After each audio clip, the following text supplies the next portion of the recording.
जय हिंद दोस्तों, आपका हार्दिक स्वागत है आपके अपने चैनल दैलू एकेडमी पर। आपके लिए लेकर आए हैं दोस्तों करंट अफेयर के कुछ मोस्ट इंपोर्टेंट क्वेश्चन। और दोस्तों आप हमारे चैनल पर पहली बार आए हों तो चैनल को सब्सक्राइब कर लें, बेल आइकन प्रेस कर लें ताकि आने वाली क्लास का नोटिफिकेशन मिले आपको सबसे पहले। और दोस्तों क्लास अच्छी लगे तो अपने दोस्तों में ज़रूर शेयर करें, और इससे पहले ही क्लास आपने ना देखी हो तो हमारे प्ले लिस्ट से जाकर इससे पहले ही क्लास देख सकते हैं। और दोस्तों हमारे चैनल पर आपको सुबह 6 बजे डेली करंट अफेयर के टॉप 15 क्वेश्चन मिल जाया करेंगे, तो दोस्तों हमारे चैनल को सब्सक्राइब कर लें। चलते हैं दोस्तों आज की क्लास के पहले प्रश्न की तरफ। जैसे कि आज की क्लास का पहला प्रश्न है, माउंट एवरेस्ट के बेस कैंप तक पहुंचने वाले सबसे कम उम्र के व्यक्ति के रूप में रिकॉर्ड बनाने वाले 2 वर्षीय कार्लस डालस का गृह देश क्या है? तो दोस्तों कार्लस डालस जो हैं यह माउंट एवरेस्ट के कैंप बेस पर पहुंच गए हैं, और दोस्तों इनकी मात्र उम्र जो है वह 2 वर्ष की उम्र है। और दोस्तों यह किस देश से बिलोंग करते हैं? तो दोस्तों यह बिलोंग करते हैं स्कॉटलैंड से। स्कॉटलैंड देश से यह बिलोंग करते हैं। तो दोस्तों इसका राइट आंसर हो जाएगा option number A. Option number A is right answer. यह दोस्तों 2 वर्ष की उम्र में कार्लस डालस माउंट एवरेस्ट की चोटी पर यानी बेस कैंप पर पहुंच चुके हैं। अब चलते हैं अगले प्रश्न की तरफ। जैसे कि दोस्तों अगला प्रश्न है, खेलो इंडिया शीतकालीन खेल 2024 कहाँ आयोजित होने वाले हैं?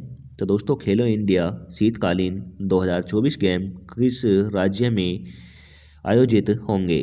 तो दोस्तों यह होंगे लद्दाख में। यह लद्दाख में होंगे। तो दोस्तों इसका राइट आंसर हो जाएगा ऑप्शन नंबर बी।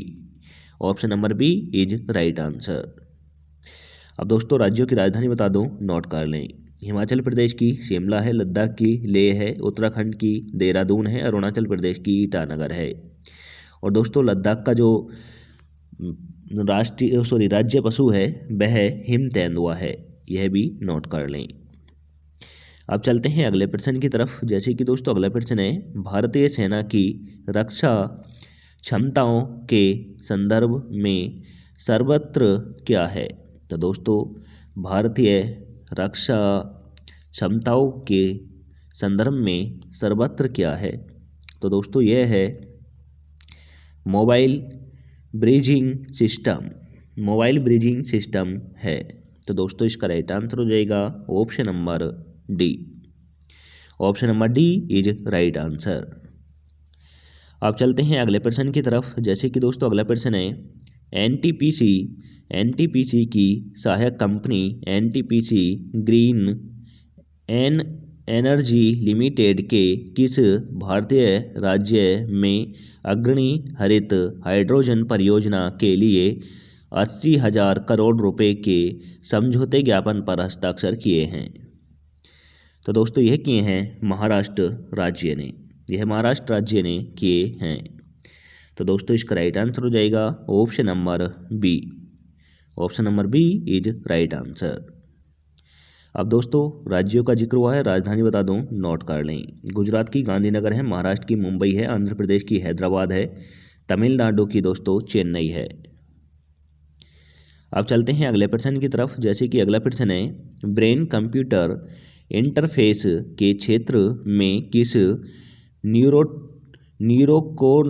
न्यूरोकोनोलॉजी कंपनी ने अपना पहला ब्रेन चिप सफलतापूर्वक एक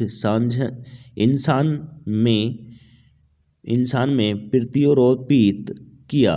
तो दोस्तों इंसान में न्यूरोलॉजी कंपनी ने एक अपना चिप प्रवेश किया है, और दोस्तों इस चिप को जो तैयार किया है, यह क्षेत्र जो है यह ब्रेन कंप्यूटर इंटरफेस है। तो दोस्तों यह किस कंपनी ने किया है? तो दोस्तों यह किया है न्यूरालिंक कंपनी ने। न्यूरालिंक कंपनी ने ब्रेन कंप्यूटर इंटरफेस नाम की एक चिप तैयार की है, और दोस्तों इसे मनुष्य के शरीर में प्रवेश करने के लिए तैयार किया है। तो दोस्तों इसका राइट आंसर हो जाएगा ऑप्शन नंबर ए। अब चलते हैं अगले प्रश्न की तरफ। जैसे कि दोस्तों अगला प्रश्न है, 16वें वित्तीय आयोग का नेतृत्व कौन करता है जिसका गठन 31 दिसंबर 2023 को किया गया था। तो दोस्तों 16वें वित्तीय आयोग का नेतृत्व कौन कर रहे हैं, और इन्होंने 31 दिसंबर 2023 को इसका गठन किया गया है। तो दोस्तों इसका जो नेतृत्व कर रहे हैं वह कर रहे हैं दोस्तों अरविंद पनगड़िया कर रहे हैं। तो दोस्तों इसका राइट आंसर हो जाएगा option number C. Option number C is right answer. अब चलते हैं अगले प्रश्न की तरफ। जैसे कि दोस्तों अगला प्रश्न है, सड़क सुरक्षा बढ़ाने के लिए किस भारतीय राज्य में राष्ट्रीय और राज्य मार्गों के 5500 किलोमीटर के हिस्से को कवर करते हुए सड़क सुरक्षा बल लॉन्च किया गया है? तो दोस्तों यह किस राज्य में किया गया है? तो यह किया गया है दोस्तों पंजाब में। पंजाब में सड़क सुरक्षा को बढ़ाने के लिए यह तैनात किया गया है। तो दोस्तों इसका राइट आंसर हो जाएगा option number D. Option number D is right answer. और दोस्तों यह सड़क सुरक्षा बल कहलाए जाएंगे, और दोस्तों यह 5500 सैनिक यहाँ पर खड़े होंगे।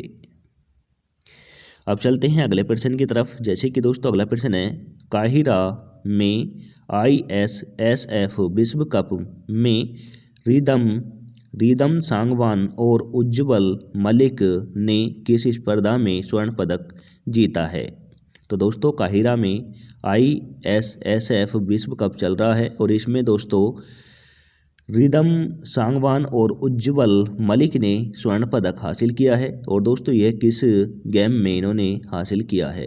तो दोस्तों यह किया है 10 मीटर एयर पिस्टल मिश्रित टीम में, यानी दोस्तों 10 मीटर एयर पिस्टल मिश्रित टीम में इन्होंने हासिल किया है। तो दोस्तों इसका राइट आंसर हो जाएगा option number B is right answer. अब चलते हैं अगले प्रश्न की तरफ। जैसे कि दोस्तों अगला प्रश्न है, एक दशक में भारत के आर्थिक प्रक्षेप पथ का आकलन करने वाली the India economy a review नामक रिपोर्ट किसने लिखी? तो दोस्तों the India economy a review नामक पुस्तक किसने लिखी है? तो दोस्तों यह लिखी है बी अनंत नागेश्वर ने लिखी है। तो दोस्तों इसका राइट आंसर हो जाएगा option number C. Option number C is right answer. अब चलते हैं अगले प्रश्न की तरफ। जैसे कि दोस्तों अगला प्रश्न है, भारत सरकार ने मोबाइल फ़ोन विनिर्माता के लिए उपयोग किए जाने वाले भागों का आयात शुल्क में कितने प्रतिशत की कटौती की? तो दोस्तों भारत सरकार ने मोबाइल विनिर्माण के लिए उपयोग किए जाने वाले भागों का आयात शुल्क में कितने प्रतिशत कटौती की है? तो दोस्तों ये की है 10% की है। तो दोस्तों इसका राइट आंसर हो जाएगा ऑप्शन नंबर सी।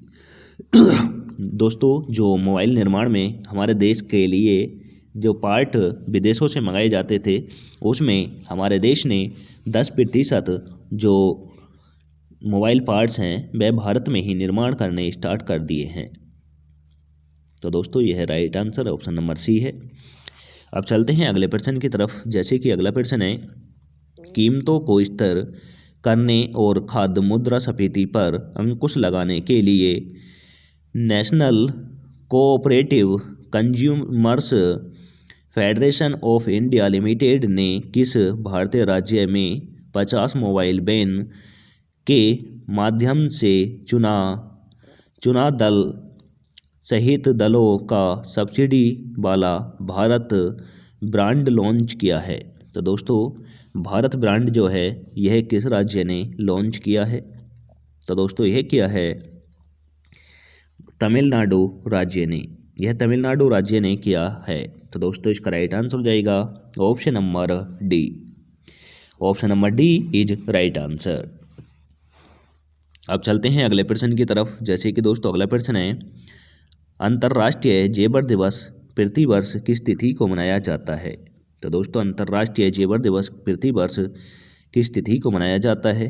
तो दोस्तों यह मनाया जाता है 31 जनवरी को। 31 जनवरी को अंतर्राष्ट्रीय जेवर दिवस के रूप में मनाया जाता है? तो दोस्तों इसका राइट आंसर हो जाएगा option number A. Option number A is right answer. अब चलते हैं अगले प्रश्न की तरफ। जैसे कि दोस्तों अगला प्रश्न है बुकीनी फासो माली और नाइजर के सैन्य शासनों ने किस क्षेत्रीय संगठन को खतरा बताते हुए तनावपूर्ण संबंधों के कारण उसे पीछे हटा दिया? तो दोस्तों यह किस फील्ड को बताया है? तो दोस्तों यह बताया है इकोवास को बताया है। तो दोस्तों इसका राइट आंसर हो जाएगा ऑप्शन नंबर ए। अब चलते हैं आज की क्लास के लास्ट क्वेश्चन की तरफ। लास्ट क्वेश्चन है दोस्तों अगस्त्यगाम्य जीनस की पहली प्रजाति अगस्त्यगाम्य बेरडोमी किस भारतीय राज्य में पाई गई थी? तो दोस्तों अगस्त्यगाम्य बेरडोमी जो प्रजाति है यह भारत के किस राज्य में पाई गई? तो दोस्तों यह पाई गई तमिलनाडु राज्य में। तो दोस्तों इसका राइट आंसर हो जाएगा option number D. Option number D is right answer. अब चलते हैं दोस्तों टेस्ट वाले क्वेश्चन की तरफ, जिसका आंसर आप सभी को कमेंट करके देना होता है। तो दोस्तों आप सभी में से एक राज अरोरा और निशा ठाकुर हैं जो इसका आंसर बिल्कुल सही और डेली कमेंट करके बताते हैं। तो दोस्तों निशा ठाकुर डेली आंसर कमेंट करके बताती हैं और राज भाई भी इसका आंसर बिल्कुल कमेंट करके डेली और बिल्कुल सही बताते हैं। तो दोस्तों आशा करता हूँ आप भी उनकी तरह आंसर कमेंट करके बताया करें। तो दोस्तों क्वेश्चन है 2024 में विश्व कुष्ठ रोग दिवस किस तारीख को मनाया गया? तो दोस्तों विश्व कुष्ठ रोग दिवस किस तिथि को मनाया जाता है यह आपको कमेंट करके बताना है।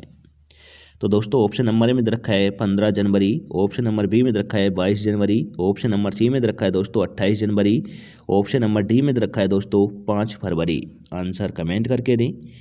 और इसी के साथ आज की क्लास समाप्त होती है। आपको क्लास कैसी लगी यह भी कमेंट करके बताएं। क्लास अच्छी लगी हो तो दोस्तों अपने दोस्तों में ज़रूर शेयर करें। चैनल पर पहली बार आए हो तो दोस्तों चैनल को सब्सक्राइब कर लें, बेल आइकन प्रेस कर लें ताकि आने वाली क्लास का नोटिफिकेशन मिले आपको सबसे पहले। और दोस्तों हमारे टेलीग्राम चैनल का लिंक आपको डिस्क्रिप्शन में मिल जाएगा, वहां से जाकर आप PDF डाउनलोड कर सकते हैं। मिलेंगे दोस्तों नेक्स्ट क्लास के साथ। जय हिंद, वंदे मातरम। और दोस्तों एक छोटी सी जानकारी आप सभी को फिर से दोहरा देता हूं। मैंने एक टारगेट रखा है, जिस दिन मेरा 10,000 व्यूज़ पर डे आना स्टार्ट हो गया, पर वीडियो नहीं दोस्तों, पर डे आना स्टार्ट हो गया, उस दिन से आपको डिजिटल बोर्ड के माध्यम से free of cost 1 day exam, यानी दोस्तों एक दिन के जो जितने भी एग्ज़ाम होते हैं, एक एग्ज़ाम वाले जो जितने भी जॉब्स हैं उनके लिए हम फ्री ऑफ कॉस्ट आपको लाइव विद थ्योरी, यानी दोस्तों जितने भी थ्योरी चैनल आपको देखते हैं अपने ऐप पर जाकर देखते हैं, मेरा प्लान है हम ना बेच कर आपको बिल्कुल डिजिटल बोर्ड के माध्यम से यूट्यूब पर ही क्लासेस फ्री ऑफ कॉस्ट देंगे। तो दोस्तों अगर आप भी चाहते हैं फ्री में आपको विद थ्योरी क्लासेस मिलें तो अपने दोस्तों में ज़रूर शेयर करना। तो बस यहीं विराम देता हूँ। जय हिंद, वंदे मातरम।